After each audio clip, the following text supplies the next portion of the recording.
And now call the April 18th, 2017 regular council meeting to order. Would council members please denote your presence by depressing your yes switch? The chair would entertain a motion to, by minute action, excuse the absence of Councilman Powell. So moved. Second. Moved by Councilman Johnson, seconded by Councilman Walsh. Please cast your vote. And please record the vote. With all members voting aye, motion passes. For anyone that doesn't already know, council meetings can be viewed on channel 192. So I popped out earlier to see if there was anybody in the crowd that would want to lead the Pledge of Allegiance, but I was looking for younger, youthful types, but no age discrimination here. Anybody want to lead the pledge?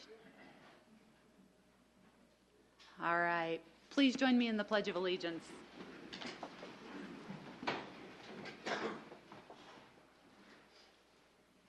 I pledge allegiance to the flag of the United States of America and to the republic for which it stands, one nation under God, indivisible, with liberty and justice for all.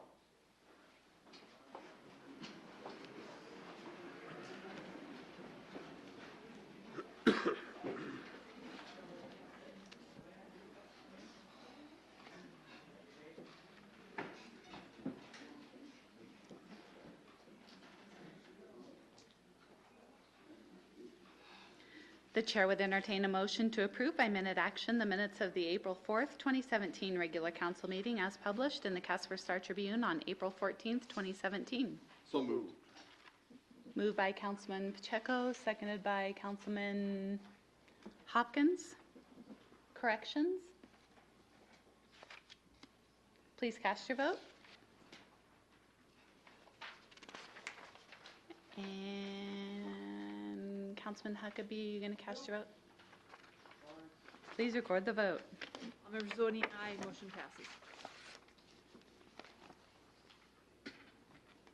The chair would entertain a motion to approve by minute action the April 18th, 2017 bills and claims as audited by City Manager Becker. So moved. Second. Moved by Councilman Morgan, seconded by Councilman Walsh. Abstentions?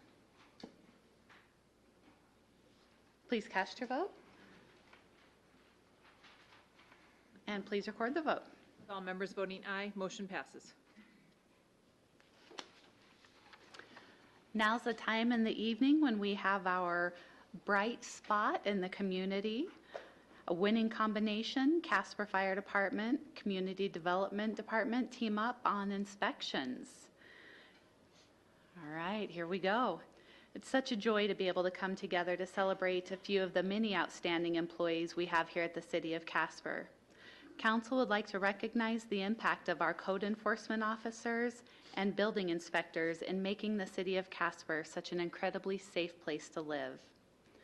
Over the course of 2 months, Code Enforcement Officer Katie May, Electrical Inspectors Bill McCloy and Sean Barrett, Building Inspector Justin Scott, and Plumbing and Mechanical Inspector Jim Bowden all agreed to engage in cross-training to perform fire safety inspections for the city.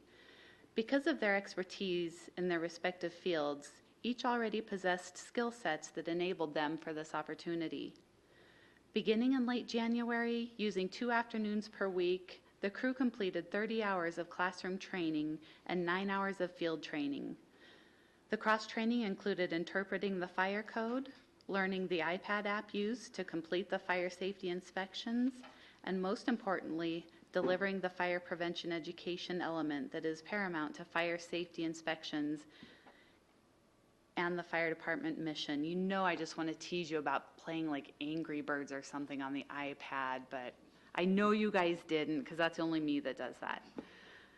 We'd like to recognize Justin Smith, Community Risk Reduction Officer with Casper Fire EMS, and Chief Building Inspector Dan Elson for their leadership and dedication in working on this project. Their hard work and ability to organize and encourage their coworkers has helped to make this positive change in the Casper community. We're going to need those staff members to come forward so that we can acknowledge them. So you're going to have to come all the way up behind me. And I also understand that Officer Justin Smith may have something to bring forward.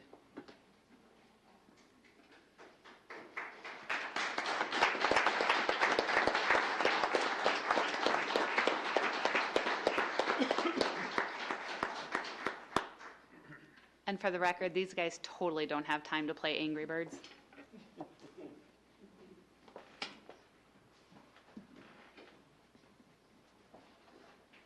Okay, Jim. I have Jim first. There we go.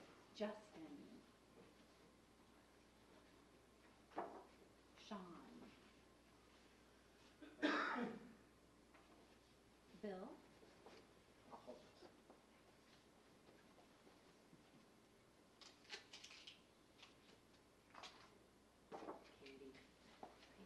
Okay, so we have to do a Kodak moment. Do you want to do your thing first? Sure. Or do you want the Kodak moment both times? They can have it all in Kodaks. All right, let's do your Kodak moment first. Well, Your Honor, even though we can't put them in fire department uniforms to go do fire safety inspections, we do want to make sure they're looking sharp. So we've got fire department ball caps, and then we've also got some polo shirts that signify their City of Casper inspectors that we want to present them with.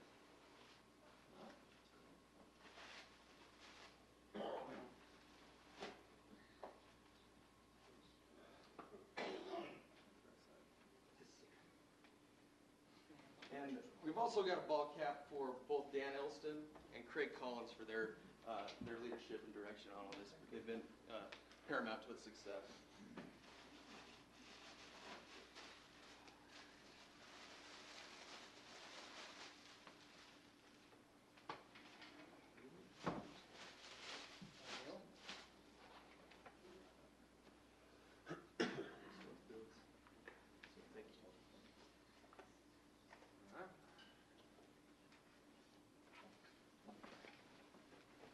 All right, nice work. So now we get to pick the Kodak moment.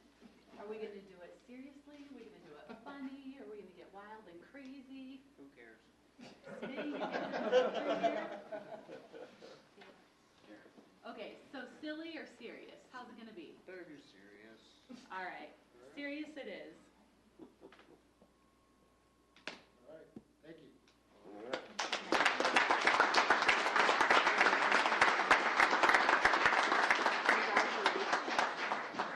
Yeah, you guys take care. Thanks. Good to see you again.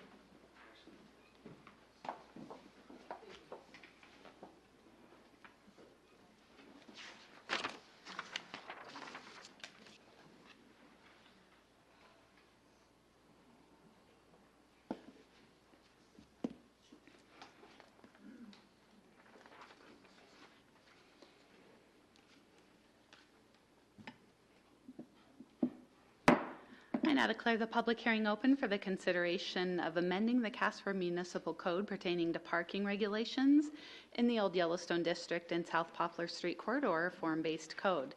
Mr. City Attorney, do you have any exhibits? I do, Your Honor. I have two exhibits for this item. Exhibit number 1 corresponds from Liz Becker to V.H. McDonald dated March 16th, 2017.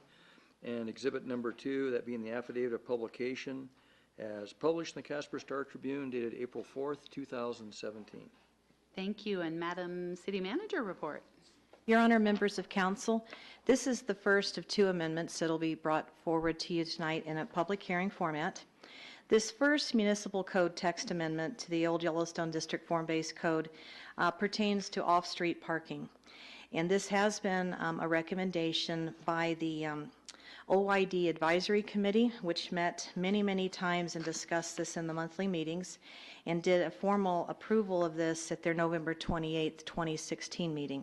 The OYD Advisory Committee is made up of property owners within the Old Yellowstone District, as well as representatives from the Planning Commission and the City Council. In dialogue with the form-based code. We recognized when the Old Yellowstone District was created 10 years ago that the governing code would need to be reviewed. It was the first of its kind in Wyoming, and it does provide a regulatory framework for the redevelopment that goes on in the Old Yellowstone District. So flexibility is very important, and again, as markets change and concepts change, we have looked continually at the code to make sure it works for the redevelopment happening there. In the past, when the areas of downtown Casper as well as the Old Yellowstone District have been proposed for redevelopment, in the past it's been necessary to have parking requirements. And yet, many times, parking requirements can be onerous to downtown merchants and also tie up, in many cases, downtown land and the efficiency of the downtown land. In 2007, this governing body decided that the downtown parking requirements were too onerous and voted to eliminate the minimum off-street parking requirements in the C3 business district, with the exception of residential uses. And what has happened with the Old Yellowstone District is, in fact, the same concept has come along. The business owners feel that they can work together, share spaces for commercial property, but with the recommendation that with the residential development that will be coming to the Old Yellowstone District, they do want to still maintain parking requirements for residential uses. So the body put together the proposed ordinance, which is before you tonight. The Planning Commission approved the text amendments related to parking at their December 15th, 2016 meeting. They have forwarded that to you for approval with the first public hearing this evening. And we went through all the communication efforts, again, posting this in the paper as well as on the website. And that would conclude this city manager report. At this time, I'd ask those individuals who wish to speak in favor of the issues involving the parking regulations, please approach the lectern. Anyone who wishes to speak in favor?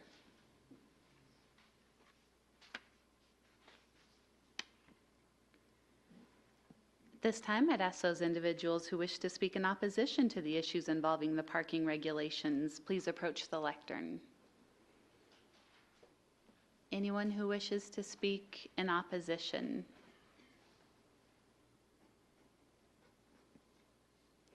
There being no one to speak for or against the issues involving the parking regulations, I now declare the public hearing closed. Please read the ordinance by title only. An ordinance amending section 17.94.10 of the Casper Municipal Code pertaining to parking regulations in the Old Yellowstone District and South Poplar Street Corridor form-based code. The chair would entertain a motion to approve on first reading the ordinance just read. So moved. Second. Moved by Councilman Hopkins, seconded by Councilman Morgan. Discussion. Amendments? Please cast your vote. And please record the vote. All members voting aye, motion passes.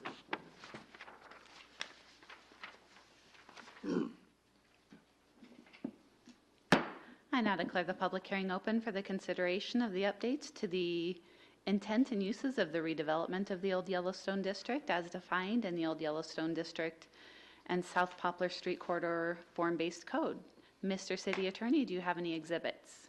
I do, Your Honor. Two exhibits for this item also. Exhibit number 1, correspondence from Craig Collins to Liz Becker, dated March 16th, 2017. And exhibit number 2, that again being an affidavit of publication, as published in the Casper Star Tribune, dated April 4th, 2017. Madam City Manager, report.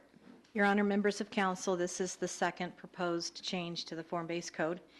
This second change surrounds the wording with our prohibited uses that were identified again 10 years ago within the Old Yellowstone District, as well as the language that identifies the intent of this redevelopment area. And when the code was enacted, all existing businesses became grandfathered into the area, and they are allowed to be sold, rebuilt, expanded into perpetuity. but new businesses that are listed as prohibited uses are not allowed to come into the area. The purpose behind this was, again, to diversify the types of businesses within the Old Yellowstone District, as well as to encourage mixed use and residential development, which at the time were not identified or located in the Old Yellowstone District. However, again, over the last 10 years, we've recognized as we work with this code that some of the definitions in the prohibited uses section have been found to be more subjective than is ideal, and questions of interpretation have been raised. So this text amendment has gone back and, with the work of the Old Yellowstone District Committee, have worked to work through each one of those prohibited uses, define them, and really kind of discuss in great detail what does this mean and what's the definition. Along with doing that, we recognized that we wanted to relook at the proposed intent of the form-based code, and wanting to really expand upon the purpose statement at the beginning of the form-based code, which gives potential developers a better sense of what the code is trying to accomplish. We wanted to set a positive tone for the redevelopment area, discuss what is encouraged versus prohibited, and really not dive directly into prohibited uses, but look at what we would like to see over that time frame. Again, the committee, the Old Yellowstone Committee approved this at their meeting on November 28th. It came before the Planning and Zoning Commission for approval at December 15th. And what I had failed to mention with the previous staff report was that staff did do a presentation to the Casper City Council at the work session on February 14th to this body, went into better detail again on the parking as well as the prohibited uses and the intent. We did all three at that meeting. So tonight we're before you after public communication to present this again as a proposed amendment to the ordinance. That would conclude the city manager's report. At this time, I'd ask those individuals who wish to speak in favor of the code updates involving the Old Yellowstone District, please approach the lectern. Anyone who wishes to speak in favor?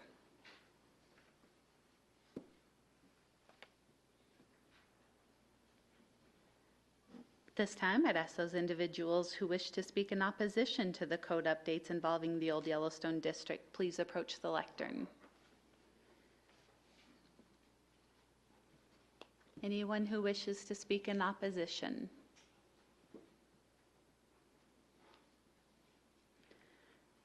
There being no one to speak for or against the code updates involving the Old Yellowstone District, I now declare the public hearing closed.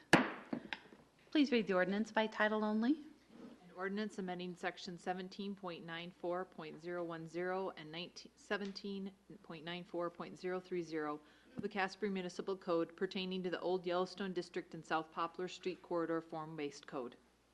The chair would entertain a motion to approve on first reading the ordinance just read. So moved. Second. Moved by Councilman Johnson, seconded by Councilman Morgan. Discussion. Councilman Walsh. Thank you, Madam Mayor. You know, a lot of those, the restricted uses on there have been kind of the heart and soul of the area for a long time. And I know they get to stay there. And I don't know if the restrictions are good and bad. I know this, nobody spoke one way or the other on the topic from the public. I'm not going to vote for it tonight and wait and see what's out there, but my feeling is that maybe the restrictions might be slowing things down, but I might be completely wrong. So, thank you, Madam Mayor. Further discussion? Amendments? Please cast your vote. And please record the vote. With Councilman Walsh voting nay, motion passes.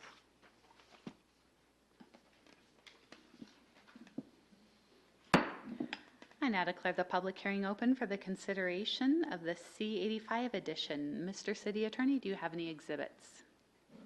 I do, Your Honor. I have two exhibits for this item. Pardon me. Exhibit number 1 being correspondence from Craig Collins to Liz Becker, dated March 20th, 2017. And exhibit number 2, that being the affidavit of publication as published in the Casper Star Tribune, dated April 3rd, 2017. Madam City Manager report.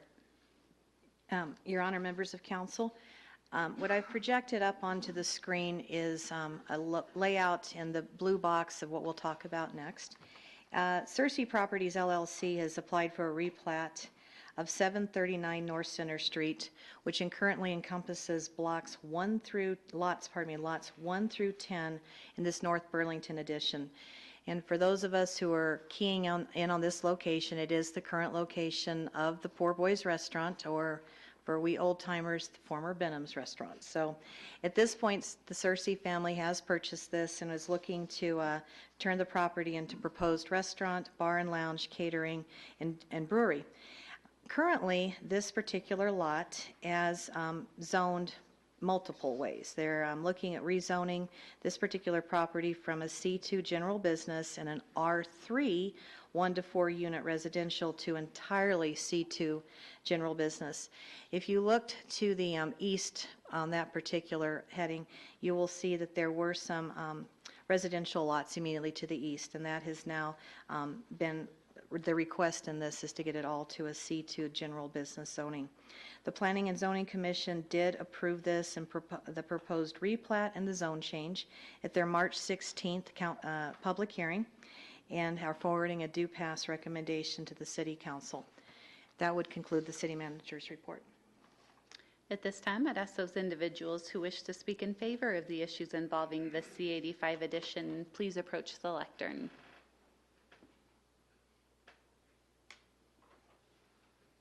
Good evening, sir. Good evening, Mayor Pat Sweeney, 951 North Kimball. I would just like to speak in favor of this concept. Historically, Jason and I tried for years to buy this property. We had an adverse relationship with the owners. Even after the fire, we had difficulty with the neighbors just trying to clean equipment outside. Numerous times we had assistance from the city, from Shelley tried helping us clean trash and clutter up because we felt that it was damaging the business. I would respectfully ask, I think they've already proven, if you drive by Poor Boys, probably would have been cheaper to tear the building down than what they've, I have no idea what their long-range plans are, but they're definitely going to town on the inside and outside of the former Poor Boys location, and I just think there's more good things to come for the neighborhood, getting rid of the blight behind there, and it definitely is blight. In the scene of, I don't think the one house closest to Poor Boys is even remotely salvageable. We had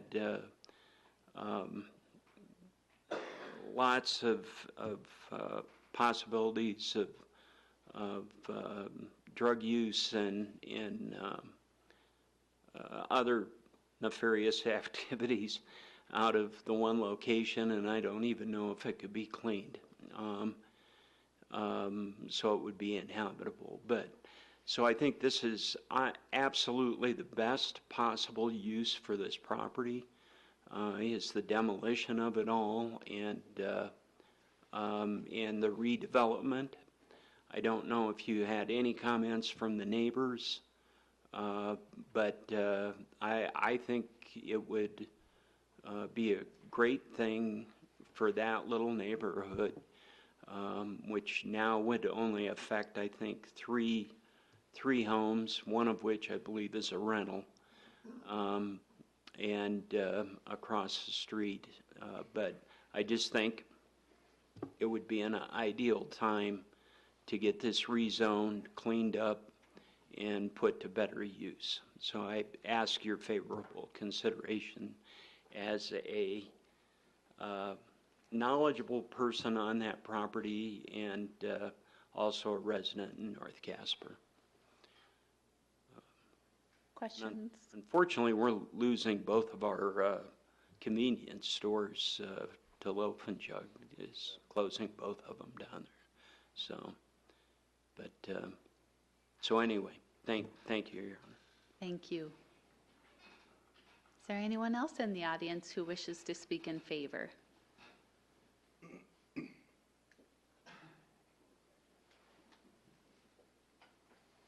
Good evening. Good evening, Madam Mayor. My name's Tony Searcy. I reside at 4410 Wolf Creek Road here in Casper. Of course, I'm here to talk in favor of this replatting. And I wanted to just say that to thank Pat and also to tell you about the homes behind. I have purchased those homes. We are currently have finished abatement proceedings. We're already have a demolition permit set that will start demolition of those homes behind the Poor Boys area. That demolition will begin sometime around the 24th of April. The homes are not livable. I can attest to that myself. I did a walkthrough on those. And we are doing a lot of renovations that we feel very good about for the community. But I did want to make myself available to answer any questions the council and Madam Mayor you may have. So, Questions for Mr. Searcy? Or comments? Councilman Huckabee. Good evening. So the 3 homes that are in that location, were they inhabited when you purchased the property? And what exactly was the deal with purchasing them? One was inhabited, one was not. One was inhabited in a rental that was past due on rent by 6 months. And the owner lived in Cheyenne, Wyoming, along with some trustees that lived in Jackson, out of town.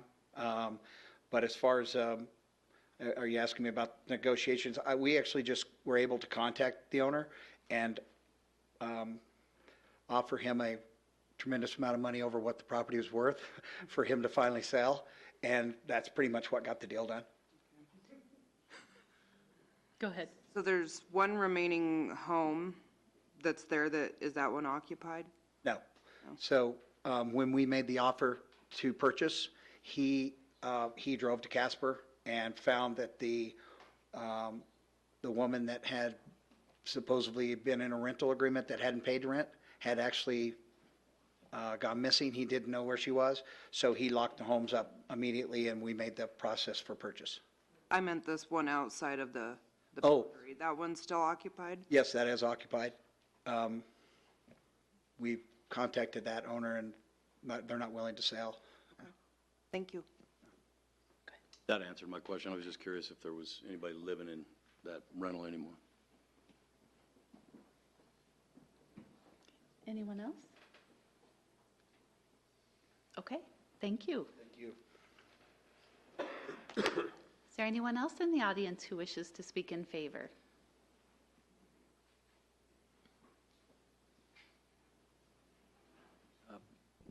Pat Sweeney, 951 North Kimball.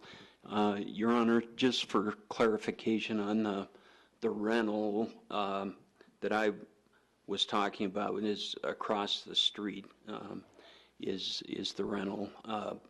The person that was occupying the house directly next to Poor Boys, which was acting as a rental, actually was on, that segment that K2 does on Casper's Most Wanted.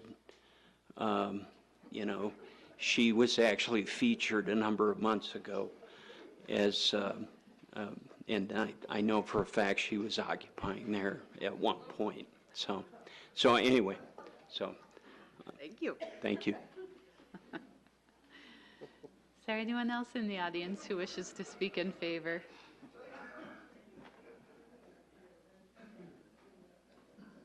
Last chance. Anyone in the audience who wishes to speak in favor?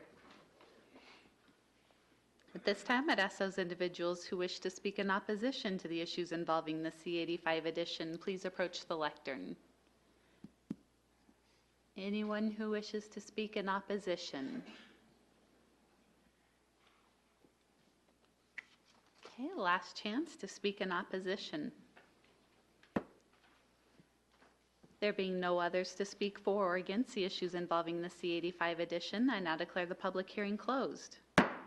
Please read the ordinance by title only. An ordinance approving a replat, subdivision agreement, and zone change for the C-85 edition in the city of Casper, Wyoming. The chair would entertain a motion to approve on first reading the ordinance just read. So moved. Second. Moved by Councilman Johnson, seconded by Councilman Walsh. Discussion. Amendments? Please cast your vote. And please record the vote. With all members voting aye, motion passes.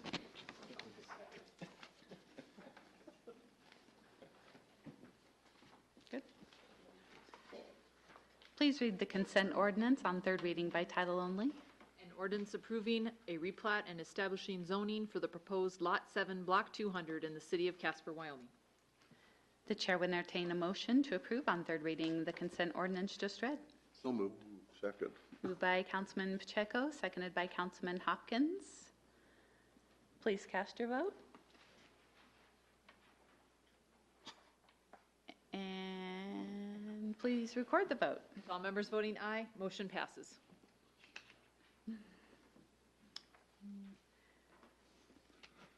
Council will now discuss the resolution for the independent comprehensive analysis of the Casper Police Department services. Because this is not on the consent agenda, it will be open for discussion by council. Please read the resolution by title only. A resolution authorizing a contract for professional services with the Center for Public Safety Management, LLC, for professional services for an independent comprehensive analysis of Casper Police Department services. The chair would entertain a motion to adopt the resolution just read. So moved. Second. Moved by Councilman Morgan, seconded by Councilman Hopkins. Ms. City Manager report. Your Honor, members of council, the International City County Management Association, or ICMA, which the city is a part of or a member of, does allow for technical assistance to communities. And through the services that ICMA provides to cities such as ours, one of the services is through a professional organization called the Center for Public Safety Management, CPSM, that is the exclusive provider for public safety technical assistance. At the March 14th work session, then City Manager V.H. McDonald made a recommendation for an independent comprehensive analysis of the Casper Police Department to be conducted by CPSM. The council supported the city manager's recommendation pending positive reference checks and looking into other communities that had contracted with this organization. The phone interviews were conducted and resulted in favorable responses. The total expense for this contract with CPSM is estimated not to exceed $63,550, which includes the fees for the scope of services, travel expenses, and a presentation of the findings to this body. If approved, the anticipated start date would be April 19th, and the estimate time completion would be for the September 26th work session of council.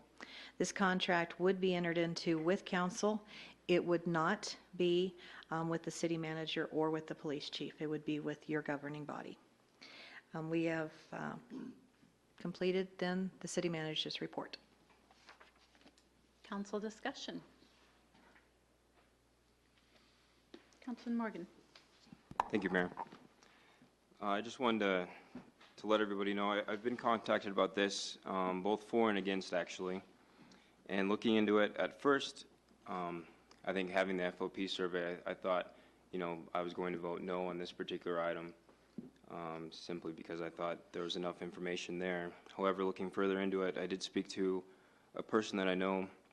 I was a city manager and then ultimately a city administrator. He specifically used this group and spoke very highly of them. And then in addition to that, in the need of having a city manager, I think it's important to have an impartial review of the police department specifically, and have that available to whoever steps foot in that position. So I'll be voting in favor for this for those reasons.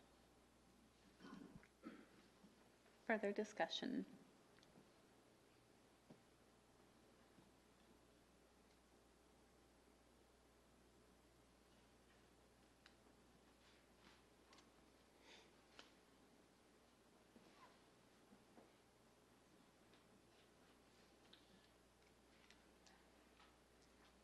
Go ahead. I've had similar comments as Councilman Morgan has, both for and against. I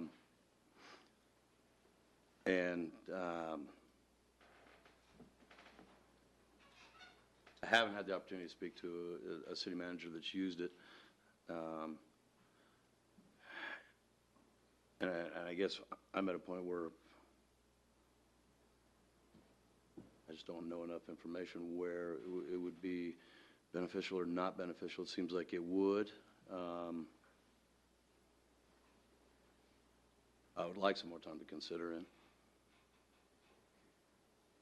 Is that a motion that you'd like to make? Well, yeah, I would like to make a motion that we table it and discuss it more. So Mr. Lubin, to make sure that we have the language right, does it need to say a motion to postpone indefinitely? Is that acceptable? A motion to postpone indefinitely is basically a motion to table. If you do a motion to table, it will take another motion to take it off the table for reconsideration. Otherwise, you do a motion to postpone to a date certain and specify the date. So you could, as a suggestion, is to withdraw that motion, make a motion to postpone to a date certain for council, and then take this to a work session in between that time to discuss it, and then you can decide whether you want to move it forward or not on the floor. I think your original one was correct then. Right. I mean, so my intent, Madam Mayor, is not to make this go away. It's give us an opportunity to discuss it. So I don't know what our schedule looks like as far as work sections when we can do that. So I can't offer a date certain. Well, there's a motion to table on the floor. I'm sorry, was it seconded? It was not. It was not seconded yet. Until it's seconded, it cannot be considered by the body.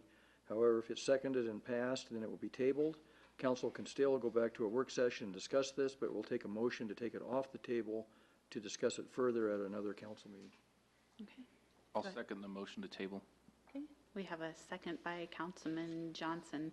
This is not a debatable motion. I should have said that. A motion to table is not debatable. Okay. Please cast your vote. And you're casting your vote on tabling this item.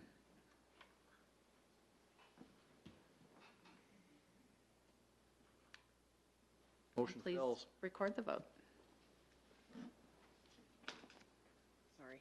Just a moment. I'm sorry, I got ahead of you there. My fault. With Councilman Johnson, Humphrey, and Walsh voting aye, motion fails.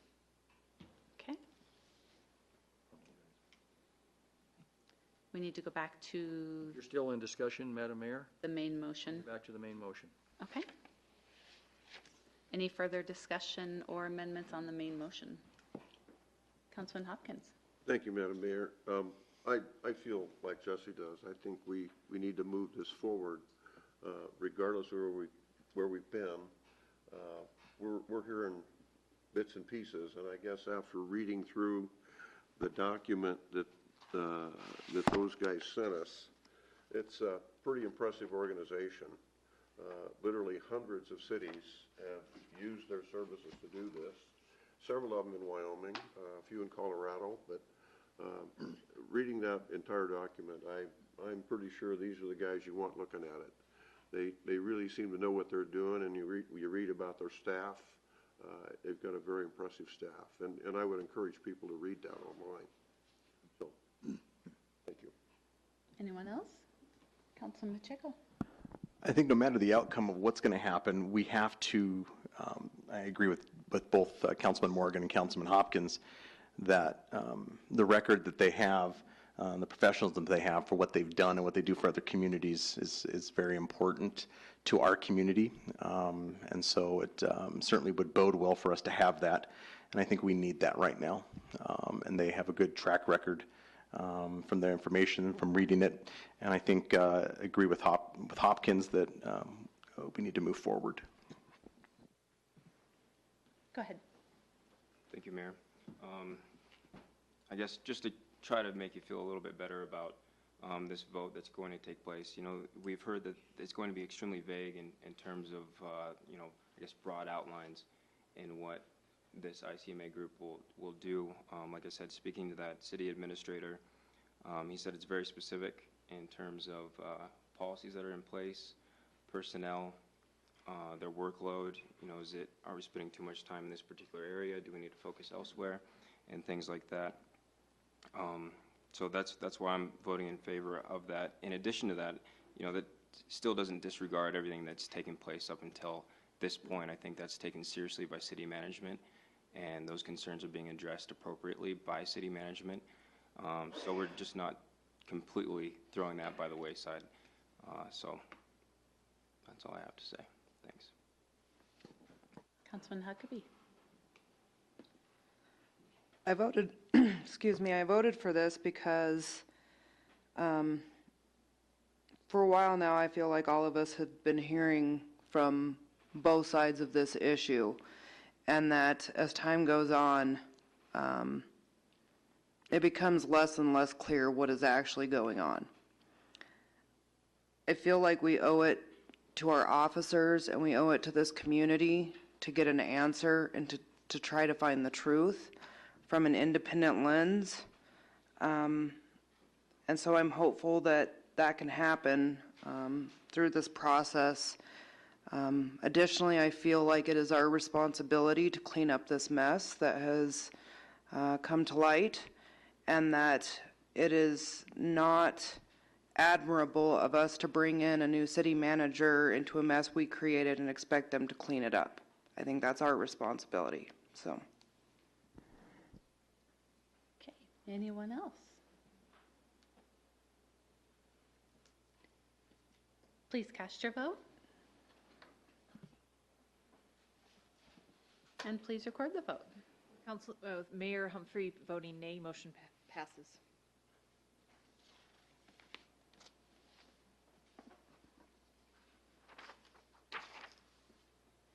Are you ready for the long list? Yes. Okay. Do you need oxygen? Please read the consent resolutions by title only. Authorizing 4 contracts for weed, grass cutting and removal and litter trash removal with following companies. Item 8B1, a resolution authorizing a contract with AAA Landscaping. Item 8B2, a resolution authorizing a contract with Double J's Mow and Snow. Item 8B3, a resolution authorizing a contract with Whole Shot Lawn Care Service, LLC. Item 8B4, a resolution authorizing a contract with Two Brothers Lawn Service, LLC. Item 8B5, a resolution authorizing amendment number 1 to the lease agreement with the Casper Soccer Club for the operation of the concessions building at the North Casper Soccer Complex. Item 8B6, a resolution authorizing an amendment to the lease agreement with the Casper Soccer Club for the operation of the North Casper Soccer Complex. Item 8B7, a resolution authorizing a lease agreement with Casper Midget Football Association for the use of fields located at the Washington Park Ball Field and the George Haney Complex. Item 8B8, a resolution authorizing a lease agreement with the Casper Cobras for the operation of the 13th and Sycamore Ball Fields. Item 8B9, a resolution authorizing a funding agreement between the City of Casper and the Natrona County Conservation District. Item 8B10, a resolution authorizing a contract for design and construction administration services with Civil Engineering Professionals, Inc. for the North McKinley Street Railroad Underpass drainage repairs. Item 8B11, a resolution authorizing an agreement with Western Plains Landscaping, LLC, doing business as 3-Chord Construction for the Mike Cedar pool cover. Item 8B12, a resolution authorizing acceptance of a trails grant from Keep America Beautiful. Authorizing 2 procurement agreements for the 2017 Casper Public Utilities material procurement with the following companies. Item 8B13, a resolution authorizing a procurement agreement with Dana Kepner Company of Wyoming, Inc. Item 8B14, a resolution authorizing a procurement agreement with Waterworks Industries, Inc. Item 8B15, a resolution authorizing an agreement with JTL Group, Inc., doing business as Knife River for the 2017 chip seal project. Item 8B16, a resolution authorizing an agreement with Full Contact Concrete LLC for the 5th Street Curb and Gutter Project. Item 8B17, a resolution authorizing a contract for professional services with Electronic Recyclers International, Inc.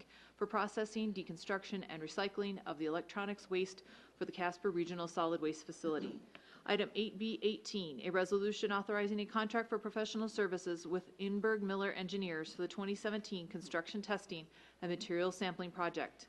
Item 8B19, a resolution authorizing an agreement with the Central Wyoming Regional Water System Joint Powers Board for a system investment charge update study for the regional water system and the city of Casper. You did great. The chair would entertain a motion to adopt the consent resolutions just read. So moved. Second. Moved by Councilman Walsh, seconded by Councilman Hopkins. Abstentions or nay votes? Please cast your vote. And please record the vote. With all members voting aye, motion passes.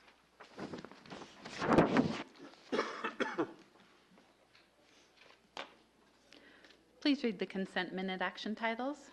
Item 9A1, approving the acceleration of the city manager's retirement as set forth in the letter from council leadership to VH McDonald and his confirming response letter, all dated April 17th, 2017.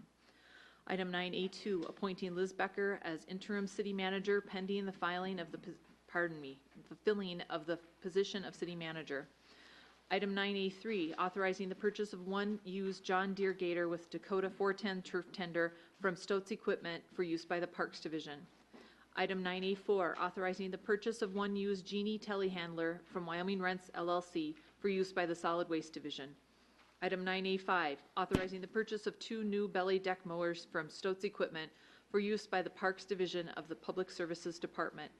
Item 9A6, authorizing the purchase of one new half-ton 4x4 pickup with options from Fremont Motor Company for use by the Metro Animal Services Division. Item 9A7, authorizing the purchase of four new half-ton 4x4 pickups with options from Fremont Motor Company for use by the Public Services and Support Services Department. Item 9A8, authorizing the mayor to sign a letter of support to be included in the city's application to become a part of the American Association of Retired Persons Network of Age-Friendly Communities. Item 9A9, appointing Councilman Bob Hopkins to the Central Wyoming Regional Water System Joint Powers Board for the remainder of one 3-year term expiring December 31st, 2019. The chair would entertain a motion to approve the consent minute action agenda items just read. So moved. Second. Moved by Councilman Johnson, seconded by Councilman Morgan. Abstentions or nay votes? Please cast your vote. And please record the vote. All members voting aye, motion passes.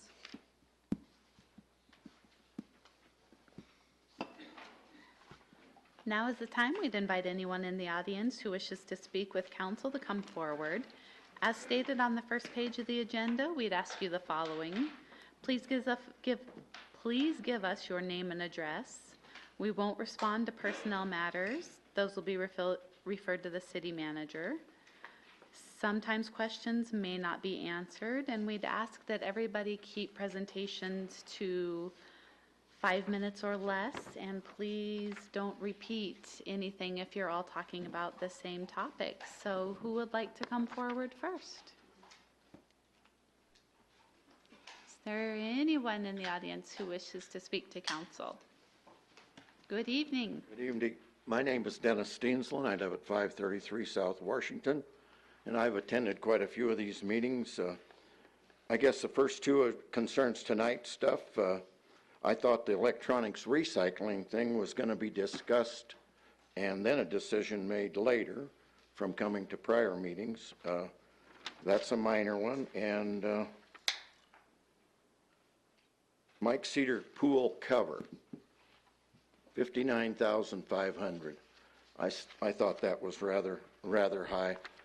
And primarily I came up here tonight to not offend any of you council members, but I am going to talk about some of the happenings that have been going on.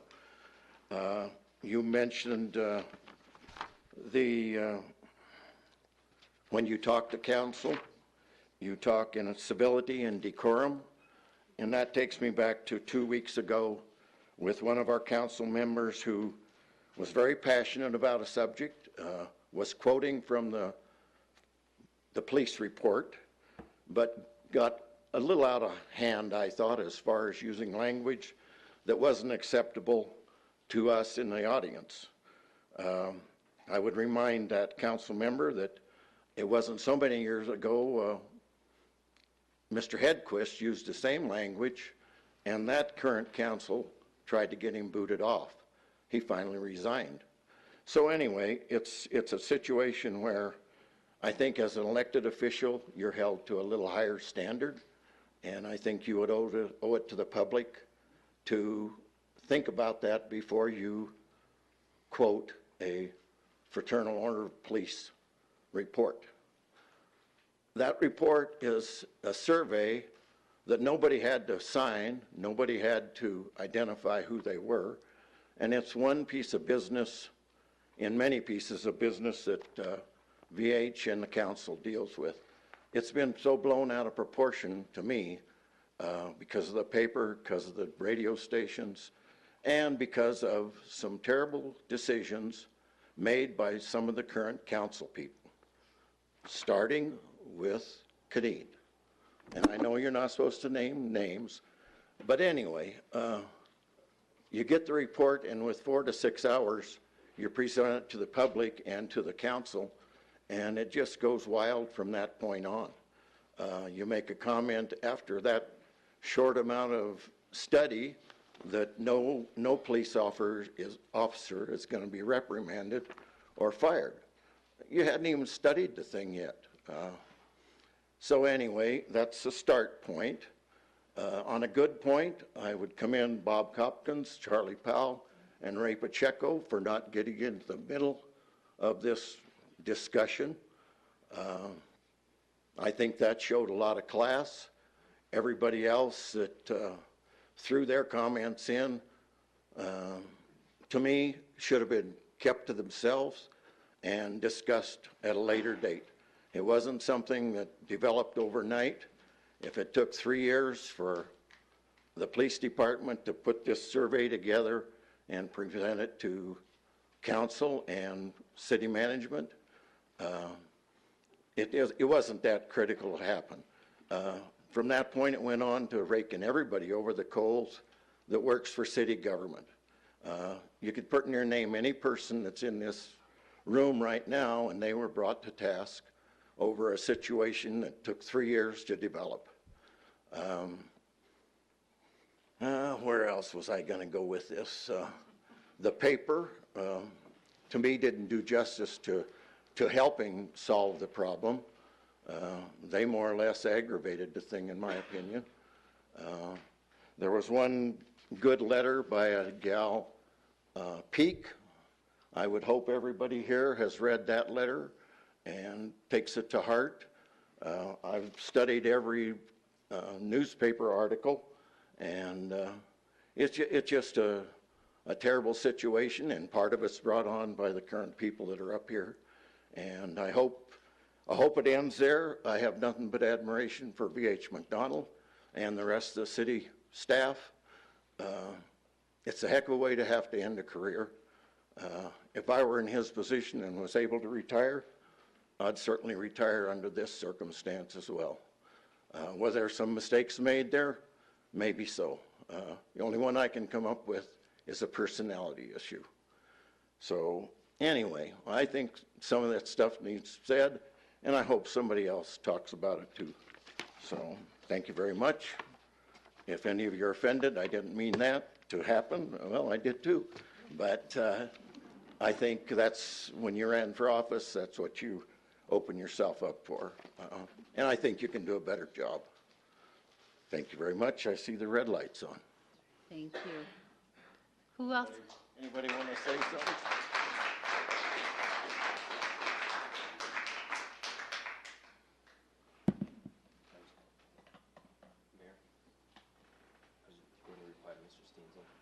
Oh, okay.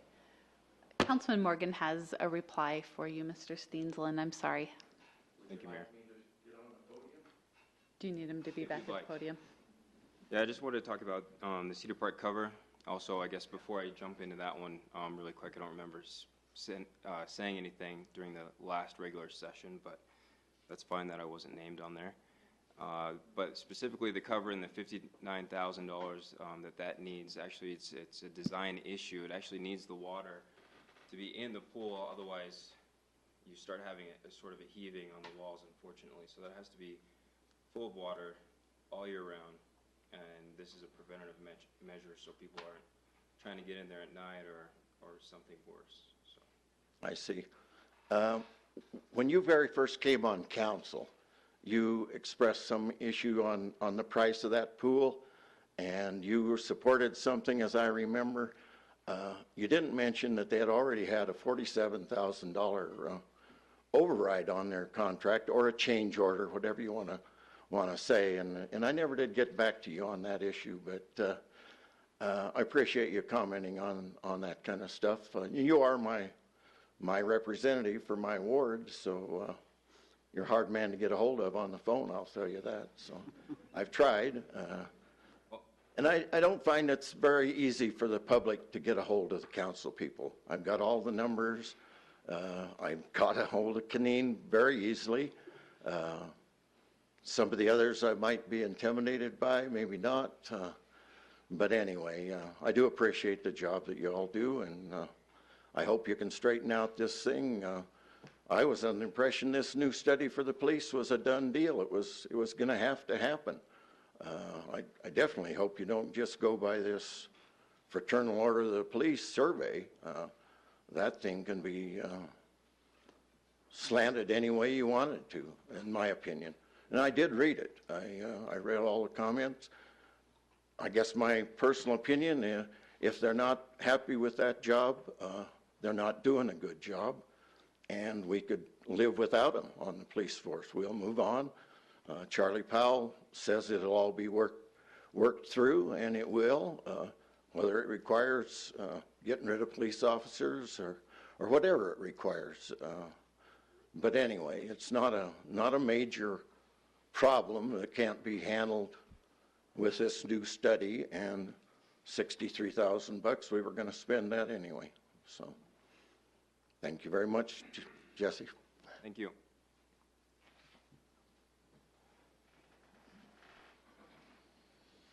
Good evening, sir. Good evening, Mayor, Council. Ken Ball, 4521 East 21st Street, Casper, Wyoming. 61 of my 65 short years on this planet have been spent here in Casper, Wyoming. I'm a second-generation native. I have to tell you that in the past few weeks, when somebody asks me where I'm from, I'm a little embarrassed to say that Casper is my home. As chamber president, I had the misfortune of running across John Patterson, who was just coming on as the city manager. At the time, I spoke with him at length about the way he did business.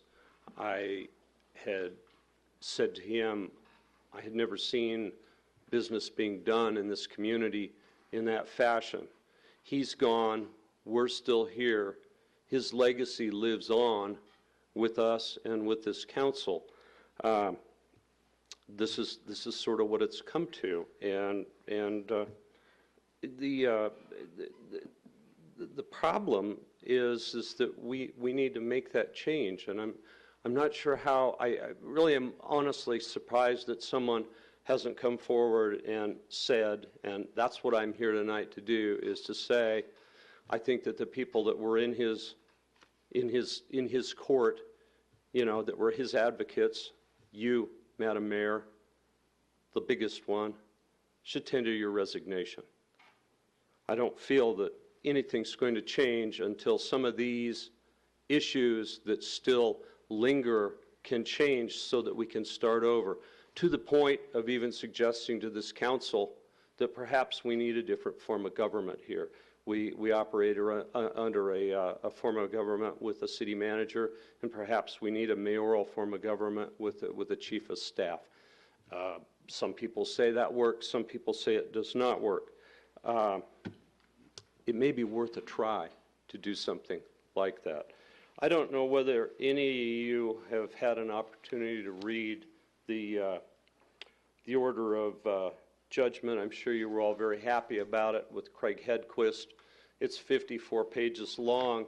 It's a long read, but at the end of it, it basically sums up by saying that foul language is now a criteria for workplace violence.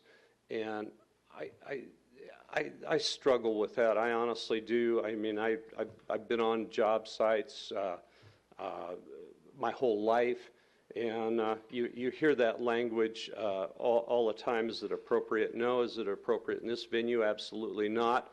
I've been accused of using it in this venue. I have never. I just don't feel comfortable that we can move forward unless we make some serious changes with the way that we're doing things in this community, because people are looking at us from Cheyenne and Gillette and probably Chicago, for all I know, and they're going, what are these guys thinking? What are they doing? And that's my rant for tonight. Anything? Questions or comments? Thank you very much. Who else in the audience would like to speak to council? Good evening, sir. My name is Kyle True. I'm at 5820 South Poplar. I want to thank you for the time you spend in civil service, which is astonishingly poorly compensated. I appreciate that you guys are volunteers here. And that it takes time to run something of this size and magnitude. And I further want to thank you for taking the time to hear from us. I've not come before this body but once before, because most of the time things are handled quite well. Right now we're in a very unique situation. So my family came here in the 1870s, if the stories are true. My first ancestor moved here was Dan Spees, who missed Casper by a little bit and settled just west of here. We've been here for a long time, and what happens here is astonishingly important, in my opinion, especially when it gets to something like police department.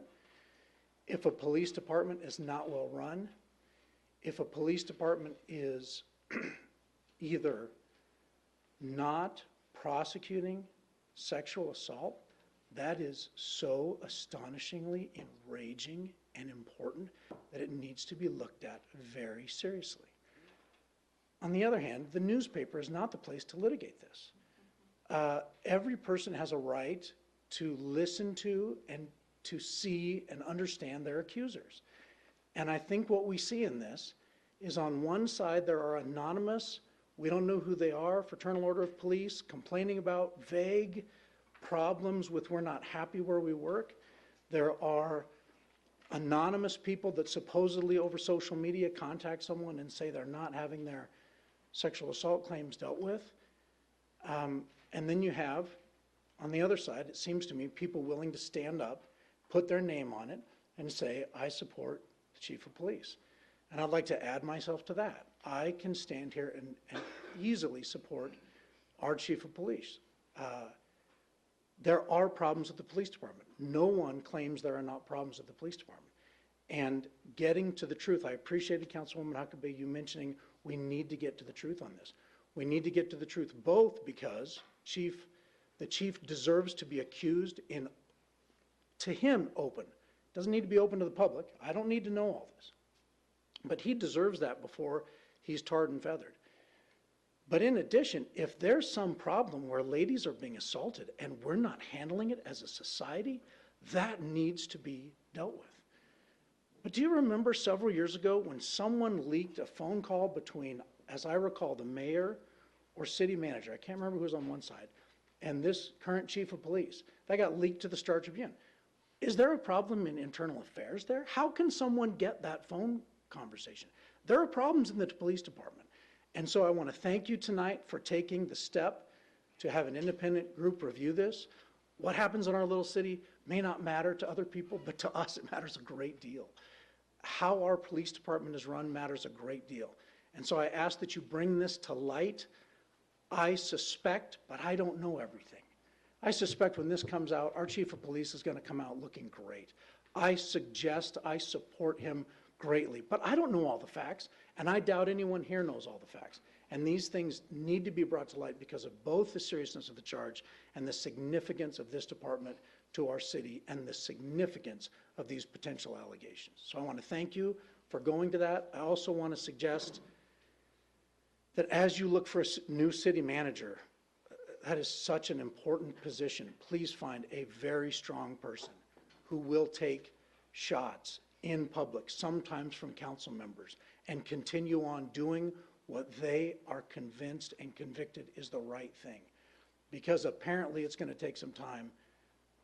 I don't know that anyone says we have an ideally functioning police department. So something needs to be cleaned up. And if, as some say, it's a good old boy system that's being cleaned up, or if, as some say, there's not being due diligence put to something as serious as sexual assault. I almost feel badly saying that out loud, but that's the seriousness of what we're dealing with here. And are there more serious allegations? So I want to thank you for looking into this. Please bring it to light. Please bring everything regarding this to light. Have a thorough investigation, not rumors. I love our newspaper, but this shouldn't be litigated in our newspaper. Please do a thorough, serious job and get to the bottom of this. I'm sure none of you ran for city council planning to handle matters of this gravity and distaste. But thank you for stepping up, because the time has come and our little city needs strength and direction in the next year. So, Questions or comments for Mr. True? Okay, thank you.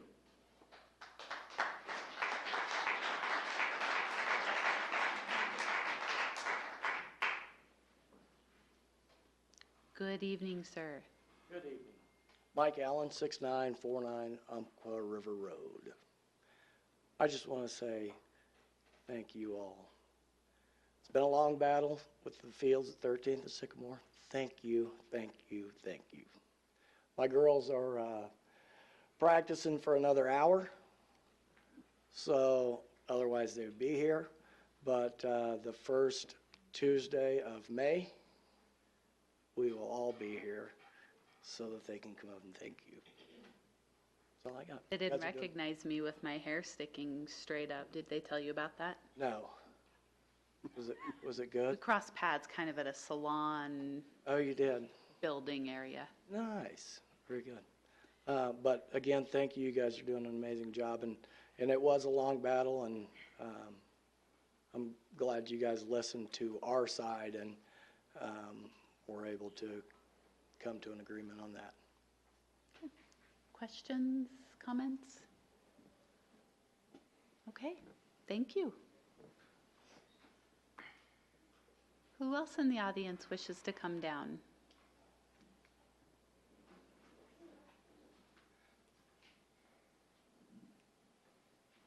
Good evening. Good evening. My name's Shannon Eli. I live at 2382 Sagewood Avenue. On June 3rd, we're going to have a child safety thing going on at the Resurrection Church, and the governor signed a proclamation to every kid needs to learn safety on a bike. So we're having the fire department, the sheriff's department's volunteered for it, the schools all on board with it, and we're hoping to have about 1,000 kids. And we'd like to invite you to come to it. It's June 3rd from 11 to 2, and we're going to have face painting and child safety on bikes, helmets, some giveaways, hot dogs, and water, and cotton candy. So that's all I have. Thank you. You said 11 to 2. 11 to 2. Do you want to give us the address? It's behind Dairy Queen on 2nd Street. I don't know the exact, but it's in the big parking lot of the Resurrection Church. So. Mayor, can I ask? Please. Would you be willing to send that information to the city manager's office? Yes. So that could get disseminated to us? I'm not known for my great memory. Okay. So I tend to space things out pretty quickly, but if you could send that information to the city manager's office, and they could disseminate that information to us, because I'd like to go to that. So, Okay. thank you. Thank you. Who else in the audience would like to speak with council?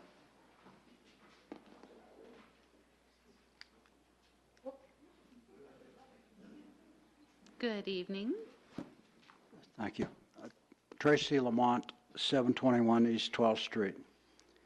You know, it's with a heavy heart again, I'm before you all tonight. And I have to commend Denny back here. I back everything he says. And he doesn't say much very often, but he made a lot of sense tonight. A lot of sense, and that came from the heart, and he pays attention. I got to tell you, I got to back up Kenny, too, on a couple of things. Kenny Ball. I've had people from all over the country that have had contacts here and so forth, but I got to tell you, the last 2 weeks has been pretty embarrassing to say I live in Casper. Very embarrassing. I spoke from the heart the last time I was here. I didn't fall off the tuna boat yesterday. I was picked to become the CEO and the president of Consol Coal, which was the coal division of Conoco. I turned that job down to stay in this community because I call this home.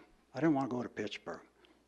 But I got to tell you, what I've been finding here in the last few weeks is very revelating, but I think I've alluded to it enough that I grew up in a pretty interesting environment. I love this town. I admire all of you that sit on this council. But I got to tell you, some of the things that went on within the police department before Mr. Wetzel took over, before Chris took over, are appalling. I'm a victim of that. I've only touched the tip of the iceberg. It took me totally down to post-traumatic stress disorder. I've been shot at 5 times.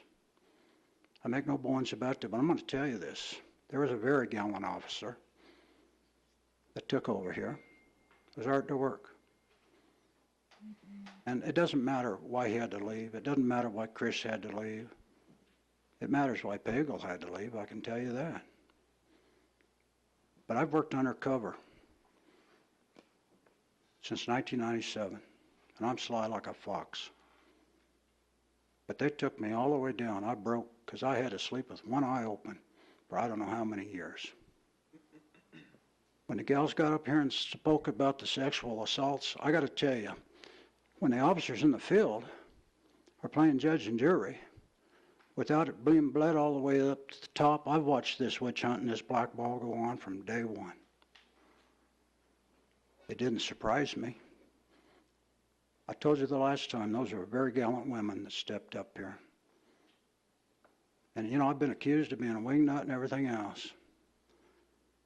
But I'm not a wingtut. I'm just part-time crazy, not full-time. But I tell you, it's gut-wrenching to see what's happened here in the last couple of weeks. I commend that gentleman right there. You did the right thing, Sean.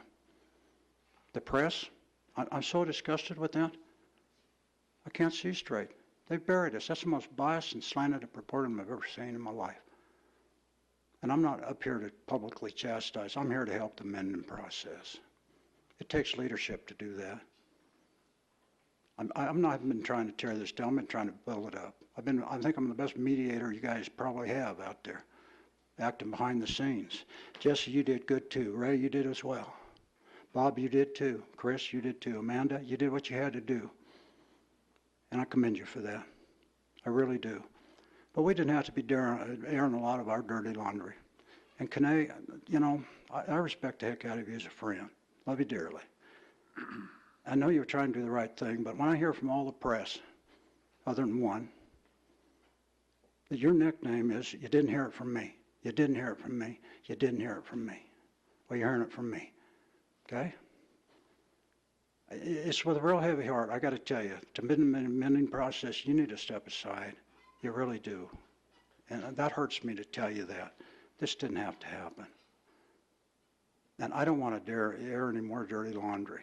The culture of that police department started back in Prohibition days. You're talking to a historian that knows quite a bit here. I got 8,200 people that follow me on the Wyoming Early Years History site. And I know he wants to shut me down. Just wanted to say 30 seconds. I understand that. But I'm just telling you what you all need to hear. And that's going to make the biggest vote of confidence. And I feel so bad for Mr. McDonald. I feel bad for this guy. Man, what a rattlesnake pit here. Let's just shape up and let's do what we got to do. And if you're not willing to step down, just step aside and let your system take the place. I think that speaks volumes. And, you know, I'm almost ready to cry here. I got to tell you that. This is a sad day. But let's start the mending process right now. And this is nothing more than a bunch of playground bullies that created this mess for Jimmy Wetzel. That's the bottom line here. I know there's issues in there, but, you know, we can't have the tag wagging the dog. And I'm going to close it with this. My father taught me early on. He learned it from his employer. You're either for you, you're either for us or you're against us. And that's true. You guys run a business here. And he always would close, you know, don't let the door hit you in the derriere on the way out. So we got to pony up here the leadership roles. Let's be leaders. Let's not be destroyers. And let's mend this community. Let's all come together. And I'm willing to help you. But I'm going to tell you what you need to hear every time I come up here. Thank you. Okay. I'm going to give us just a 5-minute break so that a couple of us can use the restroom. That's not necessary to repeat everything, so if you want me to step down and resign, I got that message clearly. I think I see a lot of supporters here for the chief, and I appreciate that very much. So hopefully you can bring some new information or additional information we haven't heard, but I appreciate your passion and for you all being here. So who would like to come down and speak next? Seems to be right there. My name is Connie Baker-Wolf. I live at 3850 East 14th Street here in Casper. I'm a native. I was born here. And I thank you for allowing us the opportunity to speak this evening, and I appreciate that you went ahead and voted to do an independent look into this. As somebody with almost 40 years, that sort of dates me, management and leadership experience, I know that change is never easy. Anytime you have change in leadership, in an organization, a business, a police department, a city, whatever, it's not easy. And there are those people who willingly support that change, and there are people who do not. And there are always some who resent change, especially change that involves maybe new rules, new processes, and especially accountability and maybe improved performance. I'll skip on my part about some of the other stuff because I think others have said it before. But I think I do want to express dismay, I think an embarrassment at the way this has been handled. I don't think it's professional. To me, it smacks of like a city of like 2,000 people. This is the kind of what I feel are small town politics. And we are not a small town, we are not a small community, and it's not professional. I feel it's very disrespectful to the current chief of police to publish a survey that somewhat smacks of a witch hunt without first meeting with him to discuss the results. And I'm sorry I'm reading from my notes, but that's easier for me. He has not, to my knowledge, been given a chance to respond, comment, or even discuss the results. That makes this pretty much one-sided at this point. I won't go into the newspaper or anything else. I think that there are some valid concerns in this, and if there are problems, then they should be looked at, and I really highlight if. I applaud you for doing an independent investigation. I think that's the only way you're going to get to the bottom of this, and I hope that you hire someone really good to do that. I am not related to Mr. Wetzel in any way, shape, or form. I'm just a resident of the city, but I personally support the changes that I think our police department has needed for years. And does that mean there are not problems? Probably not. But as someone, I guess, who has been brought in many times for organizations that are quite large to affect change and to clean things up and do things, this is not the way you do this. It's not the way you do it at all. So my hope is that all of you on the city council and the city staff who will be involved in this will do your due diligence on this in a respectful manner. And I do mean respectful. That upsets me tremendously. That does not aim to destroy someone's credibility and their profession. And the way that this has been gone about is, in my opinion, trying to do that. That's not fair, it's not respectful, and it's not professional. That's all I have to say.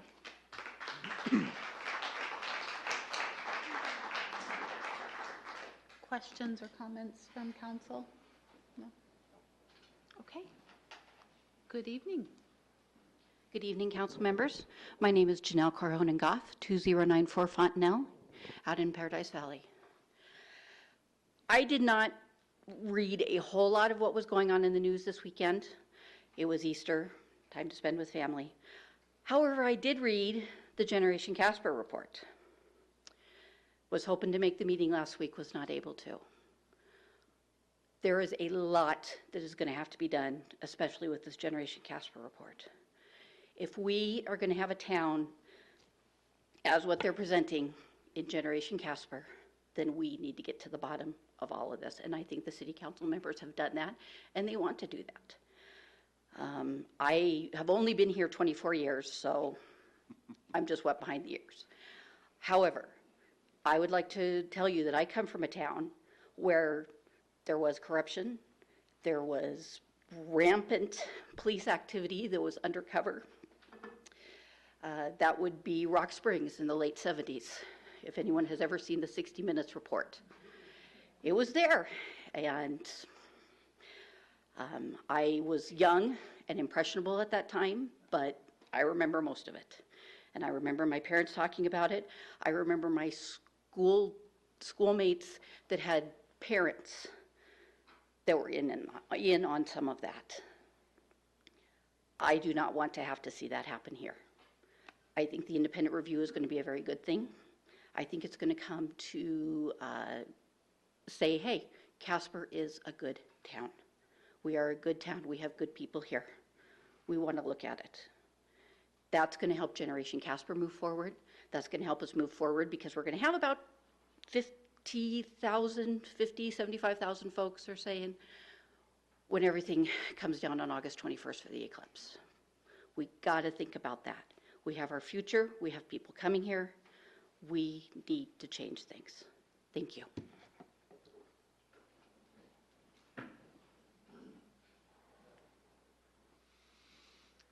Who else would like to come down? Good evening. Hi, my name is Twyla Eli. My husband was up here earlier. I live at 2382 Sagewood Avenue. He forgot some stuff. He just got off work. What our event is called is Bicycle Safety Awareness Day. Our CMA chapter, New Jerusalem Knights, with CEF have partnered up to create this. We want to make a good influence on kids, and we ride motorcycles, they ride bicycles, so it's kind of like a no-brainer. We're going to have bicycle inspections. We'll have Pop in the Shop is going to help with maintenance of bikes to make them safe. The sheriff, I'm really nervous. The Sheriff's Department has offered to do the safety part, to teach them road safety and to make sure our kiddos are safe. We're going to have face paintings. Well, okay, we're bikers, so we're going to have tattoos too. We're going to have an obstacle course so they can show how they learn the safety that they were taught. And we're also going to have the cotton candy, the hot dogs, it's going to be a fun family afternoon. And I want to ask that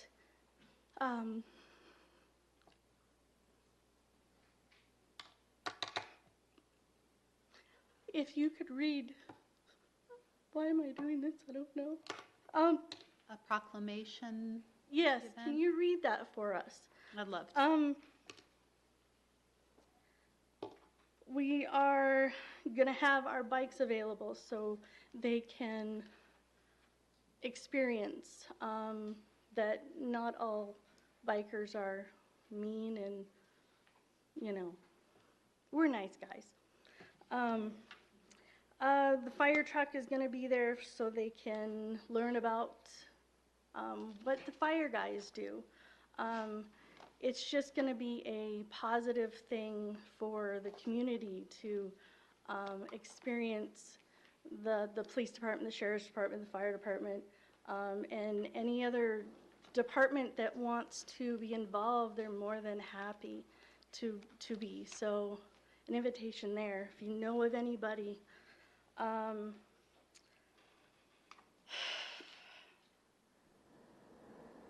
I know you guys have been getting a lot of grief, and I'm going to talk to you. But everyone must stand for something, what they believe in. Everyone makes mistakes, and hopefully we can go beyond the mistakes and create something good. That's all my notes, so I'm going to thank you for your time. Any comments? If I can just have you connect maybe with the city manager so that we can, I will do that before I leave. Okay. yeah, that way we can get the proclamation written. Anybody else? Actually, the governor is going to write it. Okay. I want to say Montana. Wyoming. I've only been here a couple years, so. Is this the same one Mileage called me about? No. Okay. That is for the parade after our bicycle blessing on May 5th. Okay. So. Got it. Did you guys have a question? Go ahead. Thank you, Mayor. I just want to make a comment for Twyla. It would be great if you reached out to the Mercer House. Mercer and try to House? reach out to the people there with the Natrona County Prevention Coalition. They'd be a good avenue to really put this event out there. All right. I think it'd be great. Definitely. Thank you. We never even thought about that. And Twyla, they have a pretty good network of people that they work with in the community for safety and different types of stuff, so they'd be a good one. So if you guys want that, Councilman Morgan and I both have contacts within that, so if you need anything, just let us know. Okay. Well, the main reason why we thought of this is because we have a motorcycle blessing May 5th, right before the parade, and we just thought it would be kind of cool to have something for the kids that, and make them safe, so. Thank you. Okay. Thank you. Who else in the audience wishes to speak to council?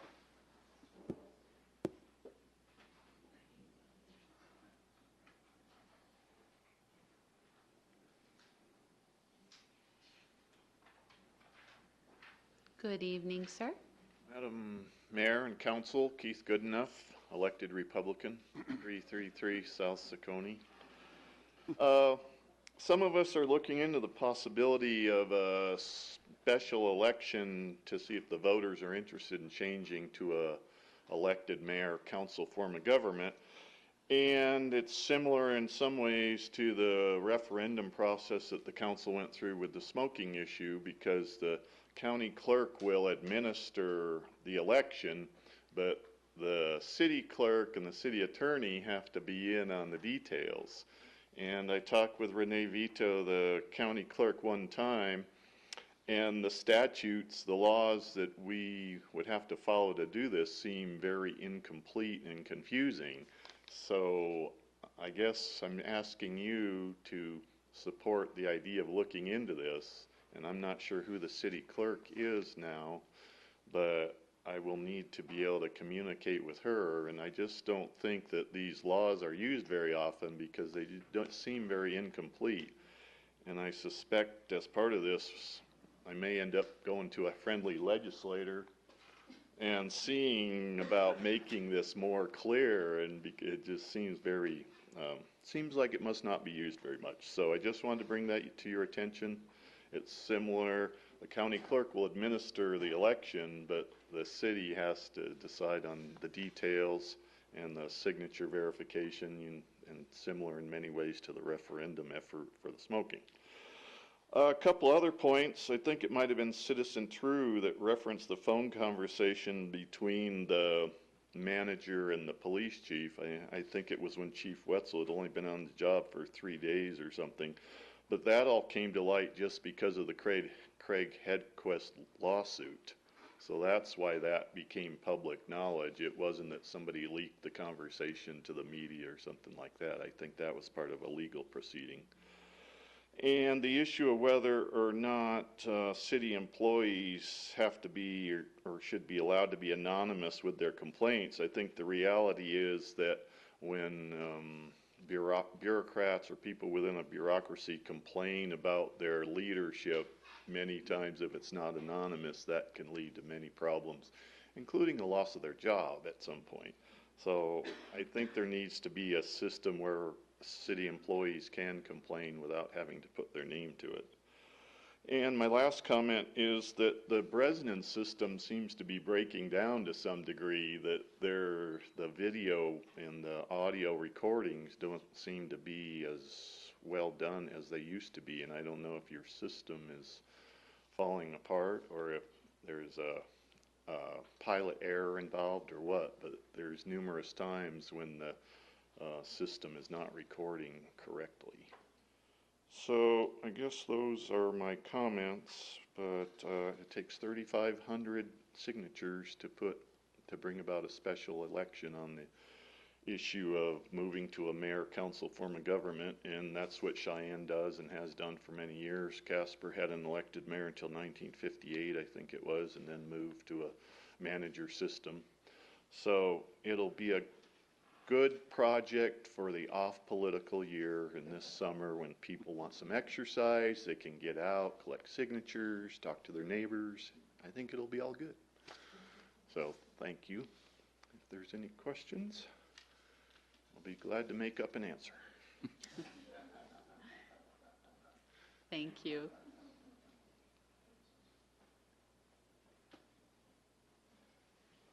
Good evening, sir.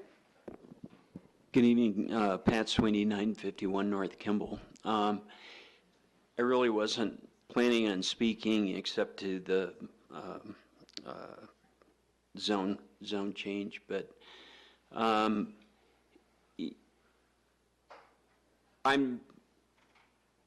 oftentimes, I'm still proud to be a citizen of Casper, and yes, there's, I've not been as involved with Casper lately as I probably should have been.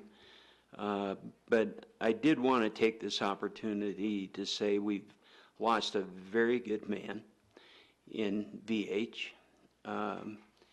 And he came into some circumstances that weren't good and tried to steer the ship without throwing previous administration under the bus. In my opinion, he's too good of a man to do those type of things. Did he probably make mistakes along the way because of his passion for our city? Probably. I think we all do. It's inherent in our nature to try to do the right thing, but sometimes in hindsight, it doesn't look that way. To help council steer the ship during this economic crisis after my initial session in the legislature, it's probably going to get worse before it gets better.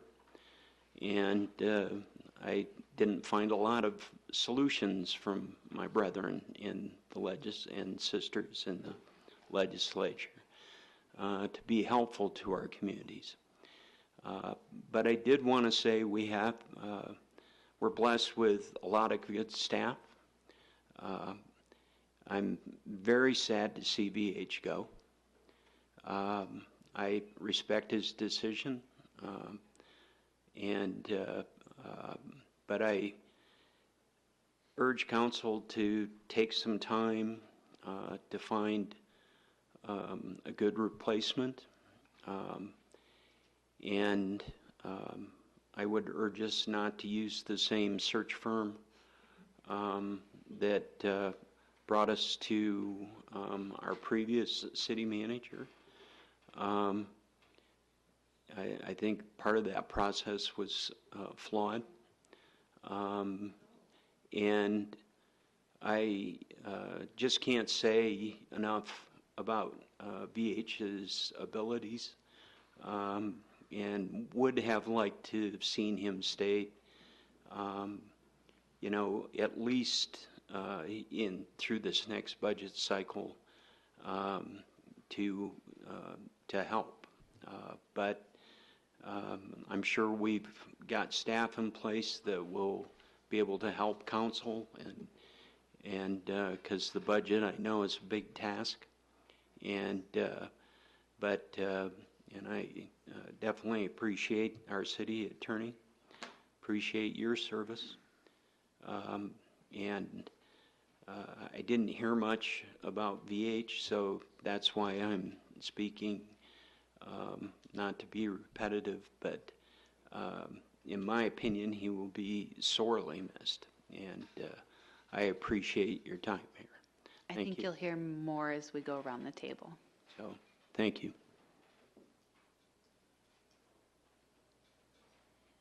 Who else in the audience would like to speak to council?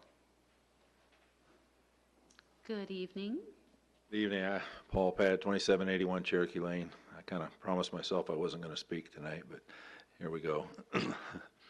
I kind of agreed with Councilman Walsh. I kind of wish you guys would have taken a little more time before you decided to go ahead and do this police department analysis that we're going to pay for here. Not that I'm totally against it. I just would have liked to have seen a little bit of discussion amongst yourself and really seen if this is really what we needed to do. Like was said, this is an issue that falls on the table of the council here, and it's almost like you're pushing this off to let somebody else come up with the answers and solutions instead of taking care of it yourself. This situation we have now is not something that happened overnight with the police department. It's something that was been, I would say it was a systemic, basic lack of oversight by city management, city councils in the past, and so on. And I guess my one word of warning or caution, as someone who's been in management positions and such for decades, is that you know, when you do go through this and you decide whichever path you're going to take after this analysis is done, I think you really need to step back and say to yourselves, now listen, if nothing changes, you're going to end up in the same situation again, no matter how it gets resolved at this point. You need to step back and look and say, okay, what types of oversight were we lacking, and what types of oversight do we need to do in the future? And I really believe that that's something you better have a heartfelt conversation amongst yourself and with yourselves as to make sure you don't commit the same errors that have been committed in the past. I mean, I know some of these members have been on here in the past, but every election we have new members. I consider it a new council, and you're basically picking up and having to take care of what the previous council's errors, if there were some, and get credit for their benefits, for their good deeds, and get chastised for the errors of the previous councils. But again, I'm just saying that this is an oversight issue, or a lack of oversight that's happened over a substantial amount of time that's led us up to this point. So that's my belief anyways. So please take note and readjust the oversight going forward. Thank you. Thank you. Who else would like to speak to council? Hi, Danica Spita, 1817 South Chestnut. I went to high school in Rollins, so Casper doesn't embarrass me at all. And I just want to speak about Chief Wetzel. I met him at the college during a leadership. He came to speak to us about leadership, and it really stuck with me what he had to say about it. And it's no surprise that he was going to upset people if he's trying to bring up the whole department to a level that he believes this town deserves. It was going to tick people off. I think he knew it. And I think it's only fair that you give him a chance to tell his side of the story, because you have one side and we've heard nothing from the other side. So I'm glad you've decided to go through with it, and I would just say there's people in this community that support the chief and what he's trying to do. Questions? Who else in the audience would like to speak?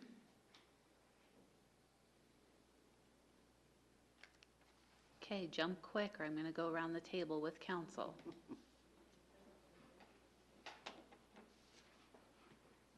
Okay.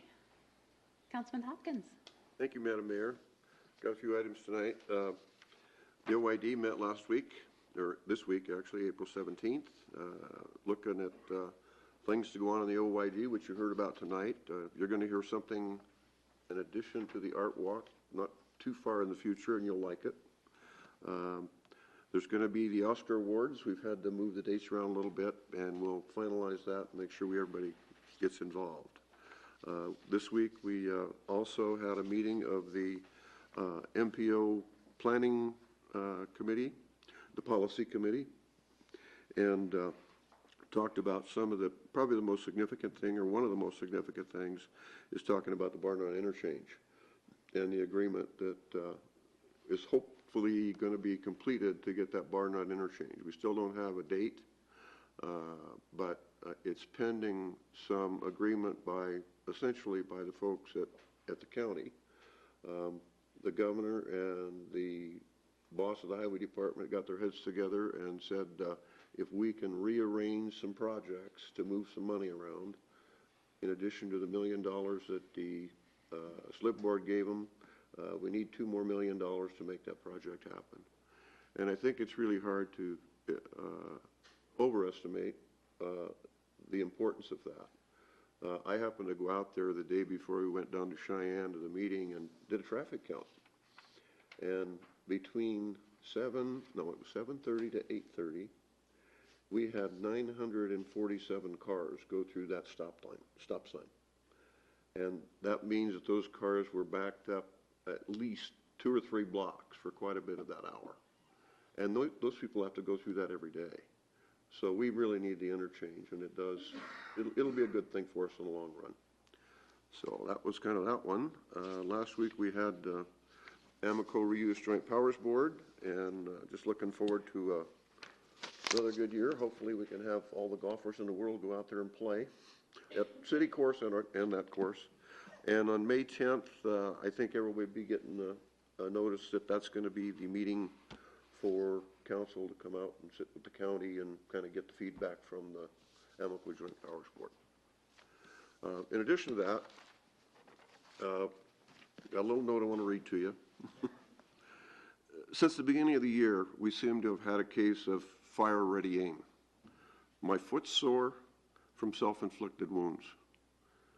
There has been considerable public misunderstanding regarding the survey recently released. The release of the unsigned report with a cover letter dated April 4th, 2017 was not a council action.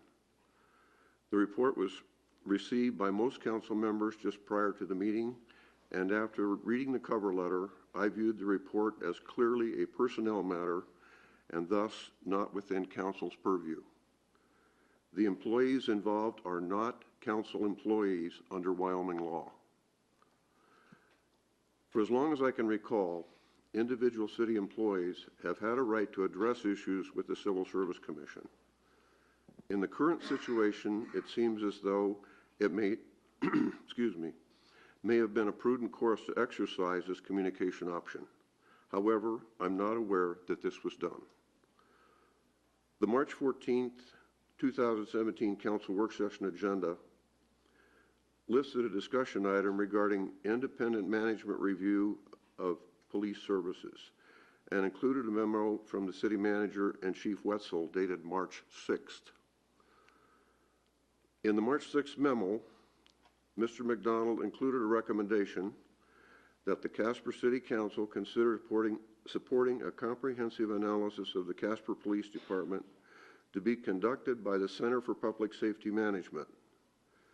Included with the memo for our review was an extensive document explaining the services the International City County Managers Association, ICMA, provides through its Center for Public Safety Management. After discussion, council requested that the city manager bring a proposed contract before the council for formal action at a regular council meeting. This occurred tonight and we approved it.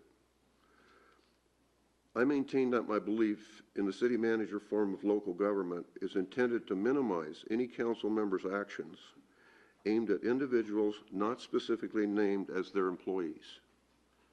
Therefore, in spite of the muddy waters that have flown under the bridge since the beginning of the year, I remain in full support of Mr. McDonald, his leadership, dedication, and his policies. In addition, I support Mr. McDonald and Chief Wetzel in their request to provide an unbiased, in-depth review of the PD, and I hope everyone will join me in doing so. Thank you. That's all I have.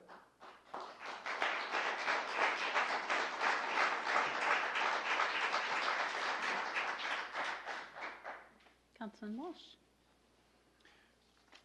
We reviewed a preliminary, well, I suspect it'll be pretty much the operating budget that'll be proposed from regional water. And then, you know, the increases are basically what you would expect in standard expenses increases. They're trying to run a status quo one and still upgrade the necessary services that we need to have for that.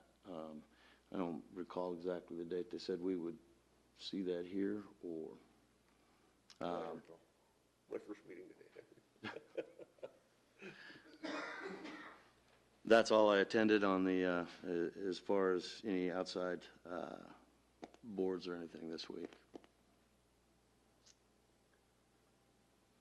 That's all I got.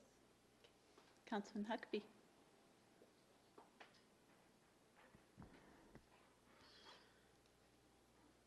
Last week, council went into strategic planning for the upcoming few years.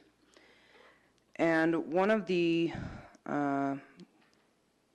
goals that we identified as public safety. There are many people on council that have different views of what our city should look like and how it should operate. But all of those things have to be run through a filter of public safety. And I would argue that's first and foremost and most important in this community. Many of you might feel that recreational and other amenities are very important, and I agree with that to a point. However, if one does not feel safe in their own community, there is no point for amenities or recreational activities. 1 year ago today, my daughter was chased by a man masturbating. She didn't feel safe. I have a 10-year-old who's suicidal because of the nightmares that she has from this. That incident led to other victims contacting me and my choice to run for this office. Now I know that nobody else on this council gets phone calls at 3 o'clock in the morning when a victim has nightmares because of a rape that hasn't been prosecuted or even investigated for that matter, and that's okay. I put myself in that situation to be the voice for those women and those children, and it's a position that I gladly accept. But I can assure you that I get far less sleep than anyone else on this council for that matter. I've had over 50 victims contact me personally and maintain contact on a daily basis and see me as their advocate, and I'm okay with that. I personally feel like our police officers for a year went through the proper chain of command through the city to get action. And them reaching out to the press and to the FOP was a last resort, and I feel that we owe it to them to look into this.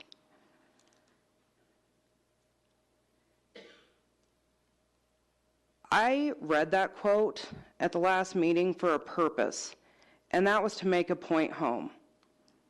and it offended people.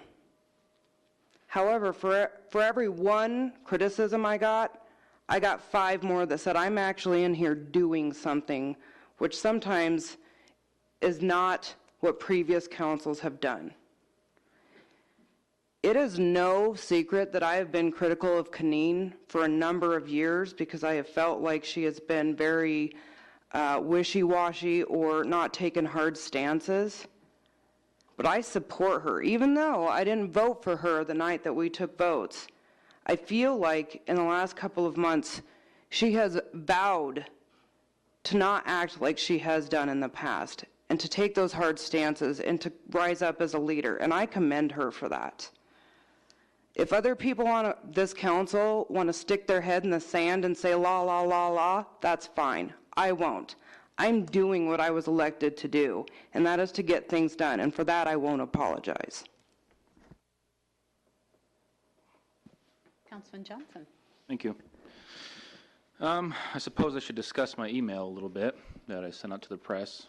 I will say that I stand by all of my comments made in that email. My intention wasn't to anger my colleagues or to chastise any individual. We have discussed the issues that I have with the communication among council members effectively, and the mayor and vice mayor doing a good job remedying that issue.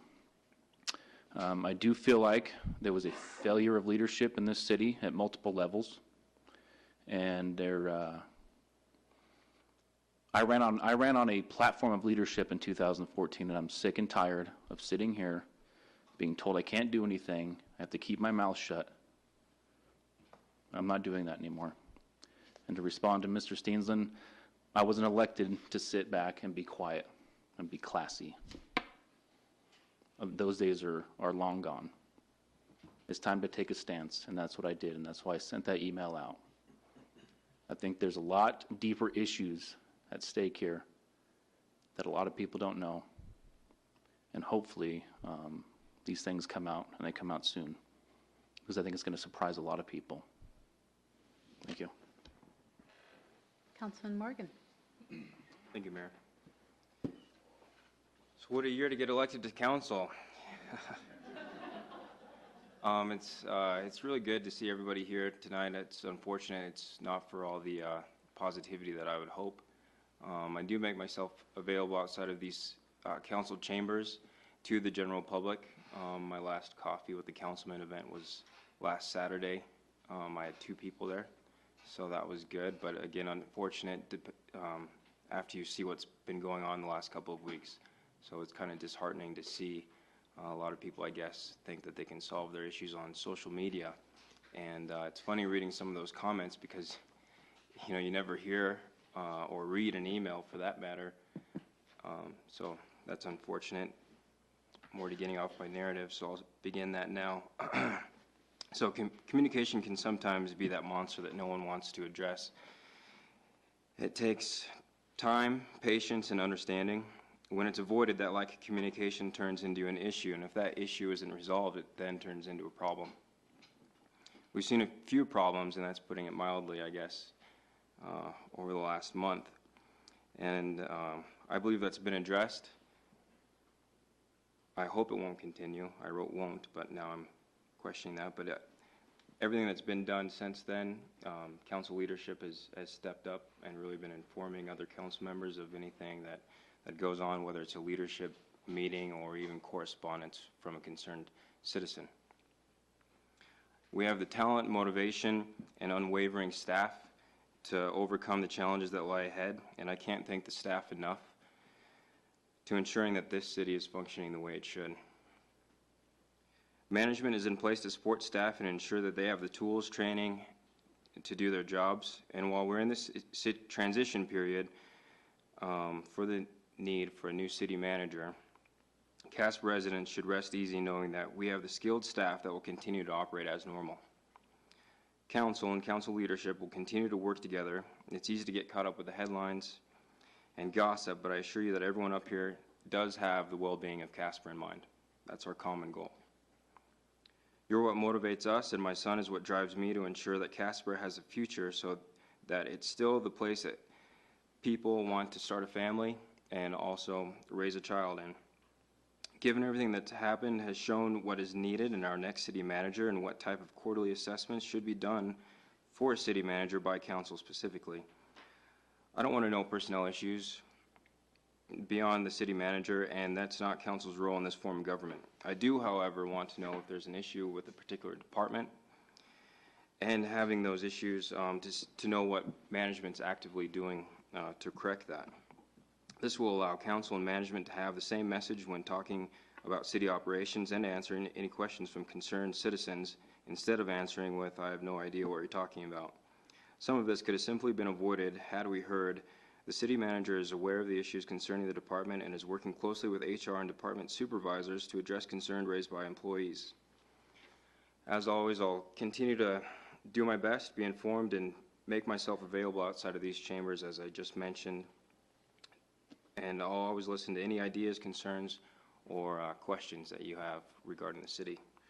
So thanks for your support and trust. That's all I have tonight. Councilman Pacheco. I don't have any prepared notes. Just a couple things that I wanted to remark on. First, I just wanted to touch base and talk about VH. And my purpose behind that is to make the sentiment of what Pat had said. The VH I know and did get to know was a man of high integrity, deep values, and probably was one of the most honest men that I had ever met. And I fully 100% supported him as the city manager, and I fully supported him to retire. And that choice was his to be able to do that. VH was a quiet man, but VH also held deep values and put his heart and soul in city government for many years. He was not a fly-by-night person that came and went. He worked 20-some years for this community, and he deserves that recognition, and he deserves our respect, and I give that to him. The second point I wanted to make was because your kids make you mad, you don't tell them you're not proud of them anymore. You always love them. You always take care of them. I'm proud to be from Casper. I will always be proud to be from Casper, and to say otherwise is a knock on the citizens of this great community. Part of that is that we come and we have problems and we have issues, but it doesn't mean that we can't fight, and then the next day we can look at each other and say, how do we come up with a solution, and how do we work together? If we don't work together, nothing gets accomplished. I am very proud to be from Casper. I'm proud of you as a community on both sides, whether we disagree or whether we agree. I'm proud to be from Casper, and that will never, ever change. I also want to give my full support to the city staff. The city staff deserves our recognition and our support for doing things with less staff. They have been dragged through the mud. That means all department heads across the board. They deserve our respect. They deserve our recognition for the work that they do and the work that they do for us as a city council. They don't get paid a whole lot either, but they work and they put their time and effort in that we need. And that's the city staff, from the small people to every single person that works for this community. Morale is low. We have to step up and we have to be leaders now. And what does that mean? That means something that we have to work together with pragmatism, we have to work together with thoughtfulness and respect, mutual respect. Without mutual respect, nothing will be accomplished. That has to be accomplished. And I've always said this, and I say this to my children: stop talking and listen. We talk too much. Sometimes when we sit back and we listen, we learn a heck of a lot more than when our mouths are open.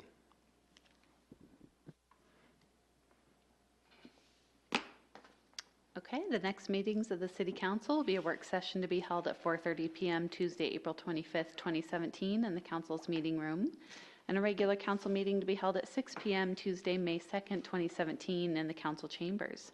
The Chair would entertain a motion to adjourn. So moved. Second. Moved by Councilman Morgan, seconded by Councilman Pacheco. Please cast your vote. And please record the vote. All members voting aye, motion passes. Thank you. We are adjourned.